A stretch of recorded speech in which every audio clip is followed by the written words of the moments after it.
تیری حفاظت فرمائے گا۔ تو اللہ تعالیٰ جل شانہ کے احکام کی حفاظت کر، تو اسے اپنے سامنے پائے گا۔ اذا سألت فاسأل اللہ، جب سوال کرے تو اللہ سے ہی سوال کرے، اللہ سے مانگنے کا مزاج پیدا کر لے کہ فرمایا تمہارے جوتے کا تسمہ بھی ٹوٹ جائے تو وہ بھی اللہ سے مانگو۔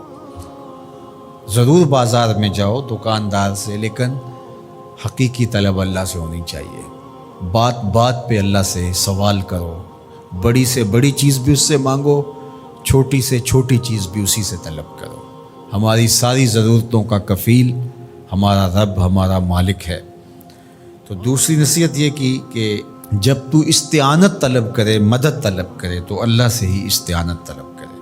وعلم، اور جان کہ اگر ساری امت، سارے لوگ، پوری قوم جمع ہو کے تمہیں فائدہ پہنچانے کی کوشش میں لگ جائیں تو تمہیں وہی فائدہ پہنچا سکتے ہیں جو تیرے لیے تیرے رب نے لکھا ہے۔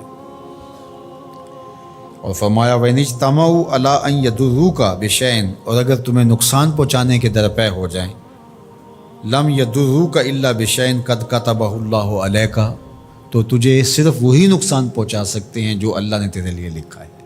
سارا زمانہ بھی مخالف ہو جائے، تیرا کچھ نہیں بگاڑ سکتا۔ ہاں تیرے مقدر میں اگر کوئی چیز، کوئی بگاڑ لکھا ہے تو وہ ہوگا، اس کا ذریعہ وہ بن جائیں گے۔ تو اس لیے پھر اسی سے مانگو، اسی سے طلب کرو۔ رفعت الاقلام وجفت الصحف، جو لکھنا تھا اللہ نے لکھ دیا، لکھنے کے بعد قلم اٹھا لیا گیا اور جن صحیفوں پہ لکھا تھا وہ خشک ہو گئے۔ اب کتابیں بند ہیں، تو اس لیے اس نے تیرے لیے جو لکھا ہے وہ ہو کے رہے گا، تو خام خواہ لوگوں سے ڈرنے کی ضرورت نہیں ہے، اور تیرا فائدہ، تیرا نقصان اسی کے دستے قدرت میں ہے، تو اسی سے طلب کر، اسی سے مانگ۔ اور فرمایا تو اللہ تعالیٰ جل شانہ کو رخاء میں، خوشحالی میں یاد کر، یعرف کا فی الشدہ، وہ تجھے مشکل میں پہچانے گا۔ یعنی جو شخص خوشحالی کے دور میں اس کے پاس دولت ہے، صحت ہے، تو اللہ تعالیٰ کو فراموش نہیں کرتا، اللہ اس کی بدحالی کے زمانے میں اس کو فراموش نہیں کرتا۔ وعلم، اور جان، ان النصر مع الصبر، کہ جو مدد ہے وہ صبر کے ساتھ آتی ہے۔ وان الفرج مع الکرب، اور کشادگی جو ہے وہ مشکل کے ساتھ آتی ہے۔ وان مع العسر یسرا، اور سہولت جو ہے وہ مشقت برداشت کرنے کے بعد آتی ہے، تنگی کے بعد فراخی آتی ہے۔ پہلو مشکل پھر تمنا، پہلو کنڈا پھر پل، شاید مگروں پہلو مکھیاں ڈس دیاں ڈنگ والیاں۔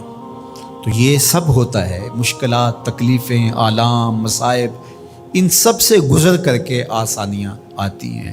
خود حضور کی زندگی دیکھ لیجئے، مدنی زندگی مکی زندگی کے گزرنے کے بعد، طائف کے مراحل کو طے کرنے کے بعد آتی۔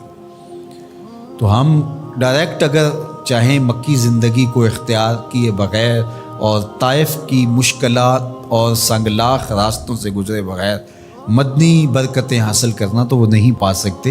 تو یہ اللہ تعالیٰ نے ایک نظام رکھا ہوا ہے۔